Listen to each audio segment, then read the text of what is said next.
আচ্ছা, এই যে গতকালকে একটা ভিডিও দেখলাম চ্যানেল আইতে, ইউটিউব চ্যানেলে দেখলাম যে একটা ভিডিও দেখলাম যে এই যারা বাইক চালায়, বাইক স্ট্যান্ড করে, পুরা বাউলটালি মারে, হুইলি মারে, এইসব মারার কারণে উত্তেজিতভাবে বাইক চালানোর কারণে প্রচুর কোনো দুর্ঘটনা ঘটে থাকে। সব বেশিরভাগ কিন্তু হয় ইয়ং জেনারেশন এবং রেডি পিকআপের বাইকগুলো নিয়ে এই প্রবলেমগুলো হয়ে থাকে। তো এইগুলো থেকে যদি এই বাইকারদেরকে সেফটি রাখা যায় বা মৃত্যুর হার কমানো যায়, ফার্স্ট যে কাজটা হচ্ছে যে বাংলাদেশের যত বড় বড় টপ লেভেলের বাইক গ্রুপগুলো আছে, ফেসবুক গ্রুপগুলো আছে, তারা বেসিক্যালি যে বাইক ফেয়ার ইভেন্টগুলোতে এই স্ট্যান্ড শোগুলো প্রদর্শন করে থাকে।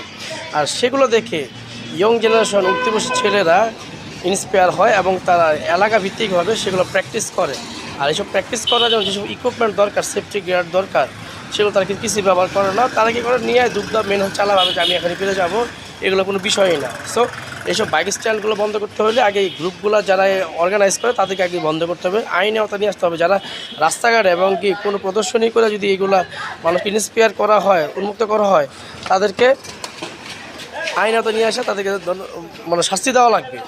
তাহলে এগুলো বন্ধ হবে। এগুলো কোনো স্ট্যান্ড করা যাবে না, মানে কোনো ফেয়ার করে করা যাবে না, কোনো আয়োজন করে করা যাবে না। তাহলে ইয়ং জেনারেশন এগুলো দেখে ইন্সপায়ার হচ্ছে এবং তারা অ্যাক্সিডেন্ট হয়ে মারা যাচ্ছে। তো আশা করি বুঝতে পারছেন।